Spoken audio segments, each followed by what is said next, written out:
Okay, I'm Tia Blickley, and I've been working with the book sale since 2016. I started after I retired from teaching, and I was originally started rough sorting at Gutierrez before the move happened, and then I didn't work that many hours on the sale, and then I moved back. When they moved over here, I became the category owner of New Age. Kind of fumbled into that, and then the next thing I knew, they asked me to be on the Earl Warren committee to be getting an idea of what the Earl Warren was about, and we started this Earl Warren committee to sort of take off the burden on the chairs of being responsible for all of the sales. So the Earl Warren committee kind of began looking, and we met, and then from the Earl Warren committee, I became one of the chairs, and I was co-chair from 2018 to 2022.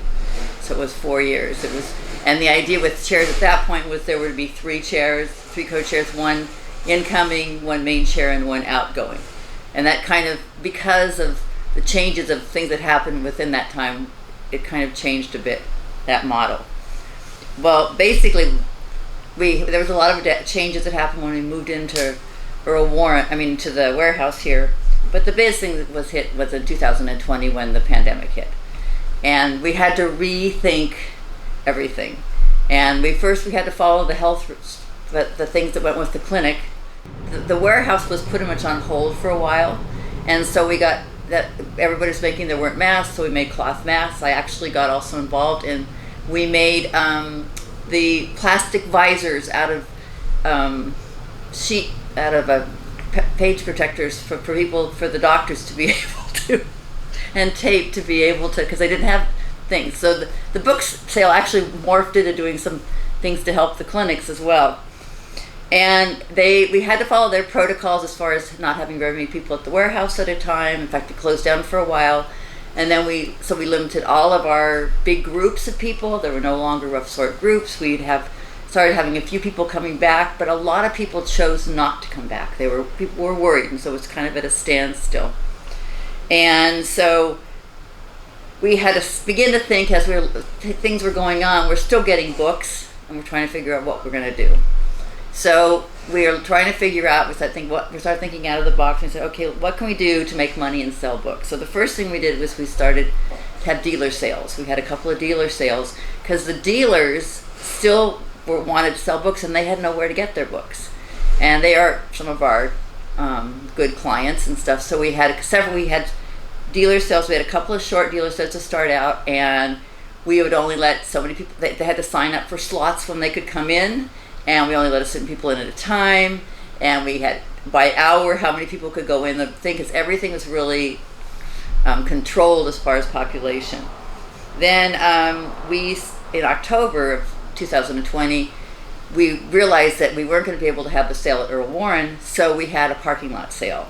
And with the outside, and we put all the tables outside, we had to make levelers for the tables, and we advertised it, and we only had, and we had a line that went all the way around the block. People were so ready to come and so supportive, and we had at each end of the in and the out, we had like kind of clickers to see how many people were in, and we let people in, and we had the line that went all the way back around, people waiting to get into the book sale. And and that's when we also developed a system of tallying the books, which we had not done before. We set up tally booths with the idea that it would space out so that the people buying the books would not be right next to the cashiers or the talliers, and with the customer reading off the prices and somebody tallying, and then going to a cashier. And Alan made these plastic things so the cashiers were away from people, and plastic shields. So it was pretty. Then we thought, it was a pretty amazing sale. We could only do it for 2 days because I think it was 1 or 2 days, I can't remember, because we were outside and the books were outside, and we had to cover them up at night, and then we pulled them off, and we were lucky with the weather, considering it was in October. Another thing we did is we did what's called bags of books. We had people. We put $10 a bag of books, and you had inside the bag of books, you never knew what you were going to get because you didn't get to pick them. And we'd have, say, mystery books, or we'd have nonfiction. We'd put some nonfiction together, and people would order the books online, and then they'd just come and pick them up. We had them all set up. That was another way we tried to figure out ways to make money, because we had to get the books out, and we knew how important it was to get. And people were so supportive. They didn't know what they were going to get, and we tried to make books so each bag had a wide variety of books in them, so there wasn't all the same writer, or say it was mysteries, ones that they wouldn't have gotten before.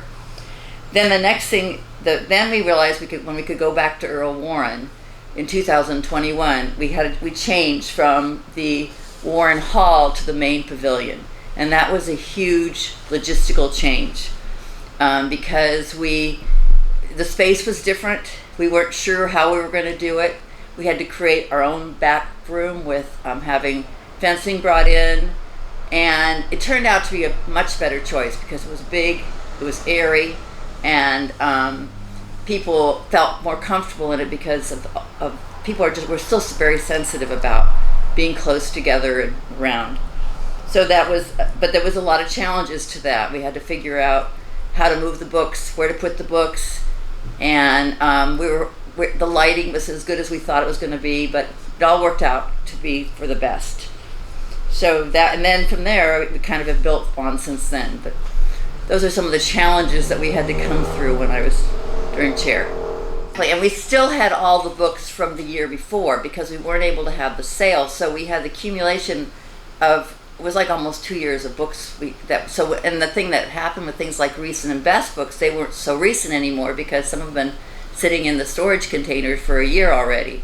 So that's why we knew we had to have sales to start selling. The other thing I was going to say, that one of the other things there were a lot of things like people weren't allowed to shop out of people's bins in the warehouse, or people coming in. We didn't allow really people, and then we opened up and realized, well, yeah, we can make quite a bit of money of selling to dealers who came in. Maybe they needed to come in, like a record dealer could come in and buy records, or somebody came in to buy CDs, or volunteers would also buy during the year out of the bins. And so a lot of volunteers opened up their categories, opened up their bins, so we were making money all along by selling to different things. So my philosophy was sell it.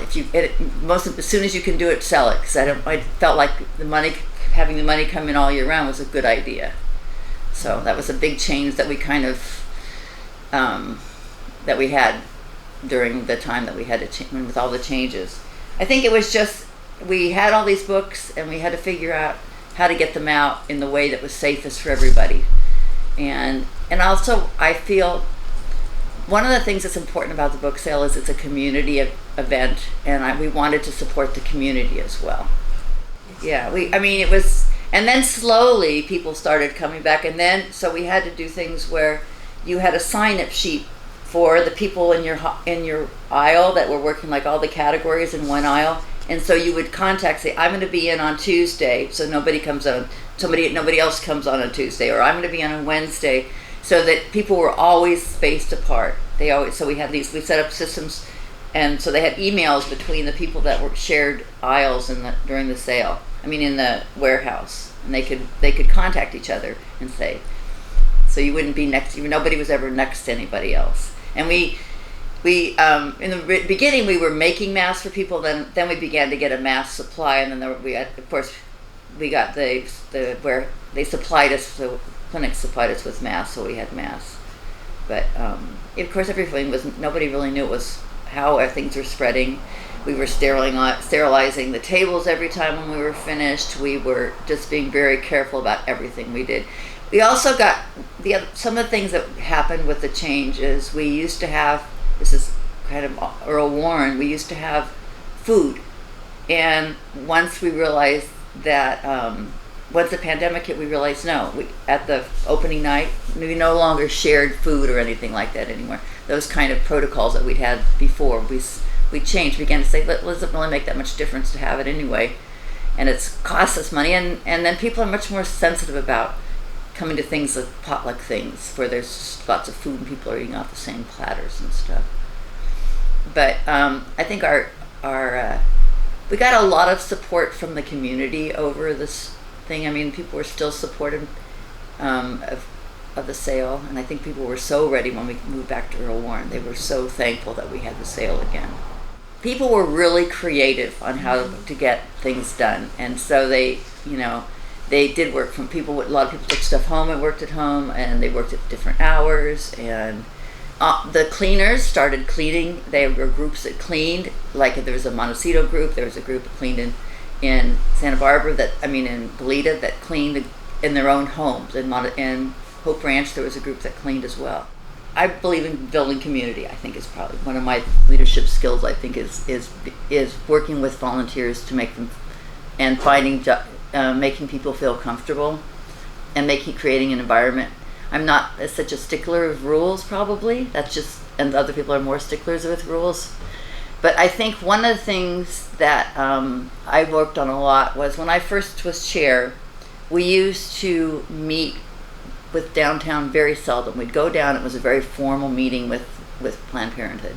And we'd sit down in the conference room and I had a different philosophy because I really wanted them to be more involved with things. Purchasing was done by somebody would buy stuff here, then they'd send their receipts in, and then they get reimbursed. And I felt that was the wrong way to do it. and so I kind of got to the point where I felt like I would call them all the time. They knew that I was calling them every couple of days or every day, but depending on what. And they got used to the idea that we communicated a lot, and I think that was one of the things that I really worked on a lot when I was chair. And the other one was trying to delegate responsibilities to other people too, so that the chairs, although the chairs are always going to add new things to do, but delegating so that, an example is the cleaning was a real huge issue, and that's why we had a cleaning company that would come in, and they weren't doing a really good job. They weren't coming. It's always an issue here, I think. But it was like they would bill us, and then we would have to send a check. Anyway, we changed that so that whoever was cleaning was the same people that was doing the health centers, so that it was no longer, we weren't responsible for the billing and the staying on top. We still had to stay on top of it, but at the same time, that more and more things were taken over by in the office instead of us, because that's really not our job.